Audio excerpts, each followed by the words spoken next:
oportunidade de ouvir cases, né, junto com você, em alguns momentos que eu acredito que são fundamentais para o entendimento mais claro, né, do nível de ganho que projetos como esses, né, que se utilizam dessas práticas, dessas ferramentas, podem gerar. Às vezes a gente não tem ordem de valor, né? O empresário às vezes não consegue enxergar isso, né? Ou até mesmo eles não conseguem perceber o ROI disso, né? Que é o retorno sobre o investimento. Perfeito. Né? Acham que de fato o investimento é muito alto, mas é a mesma coisa de eu entender, olha, eu estou te entregando R$ 1, se você me entrega 5, ótimo, mas se você me entrega 1 milhão e eu te devolvo 10 milhões, 1 milhão se torna pouco, porque isso está mais claro para mim, né? A ordem de retorno.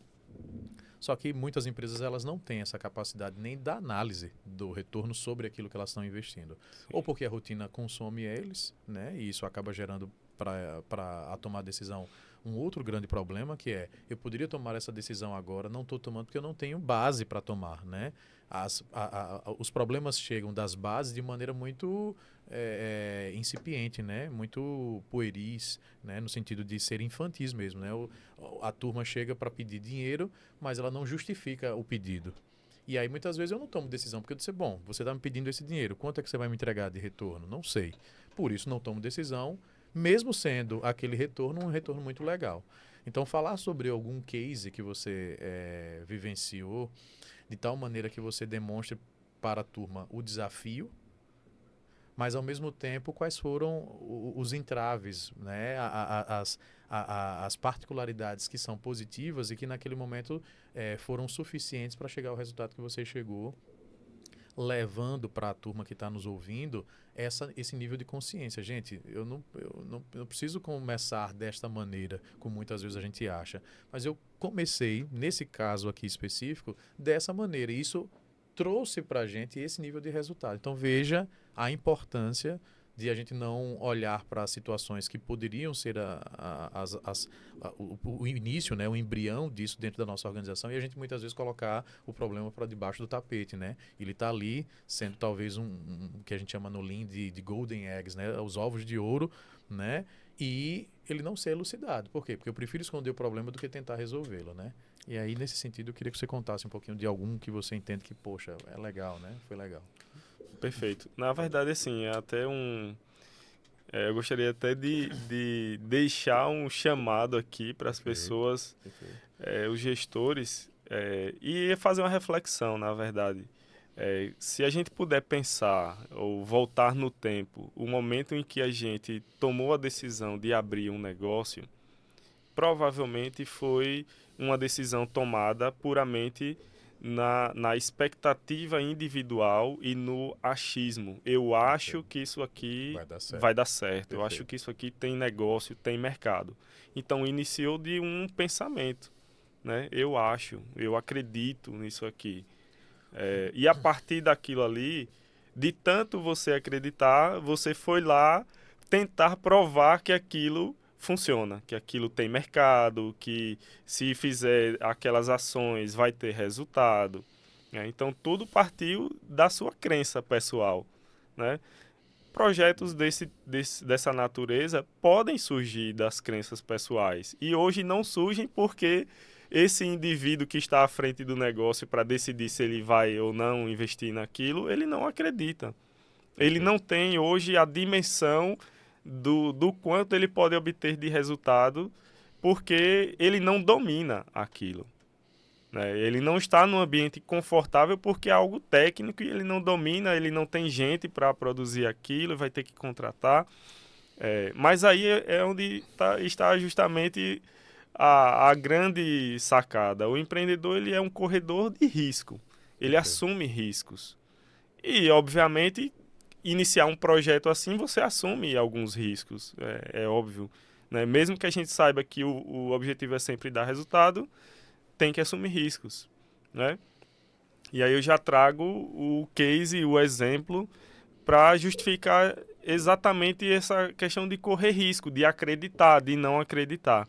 Então, em uma determinada empresa, onde eu fiz um projeto de análise de dados, o foco não era construir infraestrutura, a empresa não tinha infraestrutura nenhuma, nem cultura, não tinha nada em Uhum. relação à análise de dados. mas tinha problemas de negócios, certo? E em um certo dia, um fato chamou a atenção, que foi um desconto aplicado em uma venda, e esse desconto dava mais de 30% de desconto em uma venda. Aquilo chamou a atenção e foi a gota d'água para provocar uma série de outros questionamentos. Quando isso ocorreu? Quantas vezes ocorreu descontos similares a esse? Qual o volume desses descontos aplicados ao longo do tempo? Né? Então, veja, eu estou fazendo perguntas e eu preciso de respostas. Então, eu preciso fazer o quê? Preciso ir lá nos meus dados, preciso buscar essas informações, preciso estruturar, preciso organizar essas informações e mostrar essas informações para a diretoria, para quem pode tomar alguma decisão. E muitas vezes os gestores não investem nesse tipo de projeto porque eles têm medo de conhecer a realidade deles. Ele tem medo de se assustar, de ver aquilo e se assustar. Ou o ego de talvez dizer assim, poxa, não, isso aqui não acontece. Eu vejo na bastante, minha empresa na não minha empresa isso aqui não é possível. Não é possível. Foi pontual. E eu me deparei com essa situação. Quando eu mostrei as informações, a primeira, tá errado. Sim. Isso aqui não é a realidade. E eu comecei a me questionar, rapaz, será que eu tô certo? E eu voltei, analisei tudo de novo e não, é isso aqui mesmo, é isso aqui que você está vendo. O volume é esse aqui mesmo. Você dá 3, 4, 5 carros por ano para os seus clientes sem você saber. Nossa Senhora. Sem saber. Então, aquilo ali começou a partir dessa primeira análise simples, usando ferramentas simples. Eu usei o Excel, usei um conhecimento de banco de dados que eu tinha, que eu tenho. Fiz algumas consultas, extraí esses dados, trouxe para o Excel, organizei a informação, coloquei na minha tabelinha dinâmica, montei a série histórica e mostrei, tá aqui, ó. Em um ano, você vem dando R$300 mil de desconto por mês. R$150 mil de desconto nas suas vendas por mês. Você sabia disso? Não, mas a regra não é essa. É para dar o desconto somente se o cliente pedir. Aí agora já é processo. Perfeito. Né? Vamos entender o processo. O que foi que você definiu? Não, o cliente tem que dar o desconto, o operador, se o cliente pedir o desconto tem que ser esse. Vamos lá. Aí o que é que a gente tem que fazer? E que muitos técnicos não fazem. Não saem do seu escritório e não vai para a operação conhecer o processo, se aprofundar. Perfeito. Mas eu fiz isso. Né? Eu preciso me adentrar, entender o processo e ver o que está definido, está sendo praticado. Né?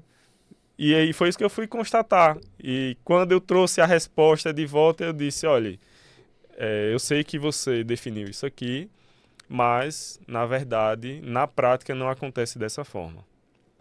O seu operador de caixa, ele dá o desconto de forma praticamente automatizada, quando ele pergunta determinada situação, e não está seguindo nem um pouco o que você definiu. Não, mas não tem como. Então, vem aqui comigo. E observe. Simplesmente observe. Não faça pergunta, não xingue ninguém, não demita ninguém. Simplesmente observe. Perfeito. E houve a constatação. As pessoas faziam procedimentos de forma errada e davam o desconto. E aí a gente iniciou um processo de...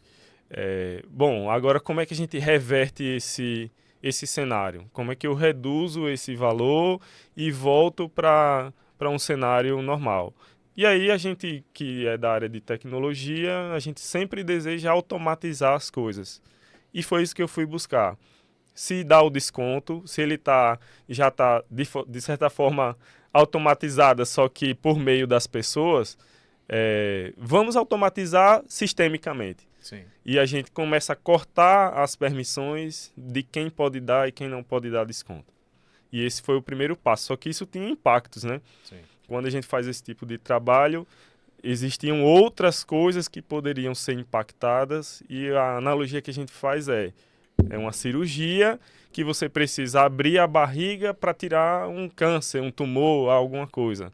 Você teve que cortar a barriga, fechar e vai ter que passar um tempo de repouso tomando medicamento.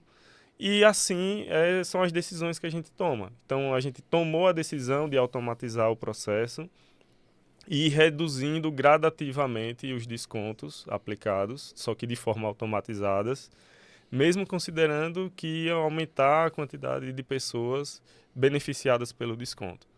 Né? Mesmo considerando isso, a gente conseguiu provar para a diretoria que, apesar de aumentar a quantidade de pessoas beneficiadas, ia reduzir o valor do desconto. E o resultado foi que, em um ano de processo aí, a gente reduziu mais de 1 milhão, deu retorno, na verdade, mais de 1,5 milhão de reais para a empresa anualmente. Então, todo ano, ele passou a ter 1,5 milhão de reais no bolso, né, gastando quase nada. Quase nada. Né? Uma mão de obra com conhecimento técnico, uma pessoa com uma capacidade analítica, né, de provocar, né, e sustentar as provocações. Sim. Mas eu só consegui sustentar as minhas ideias e provocações porque eu tinha dados embasando as minhas ideias. Perfeito. Se eu não provasse, não mostrasse os dados para ele, certamente ia ser apenas uma ideia e ia ficar lá. O problema ia para debaixo do tapete e não iria para frente. Perfeito.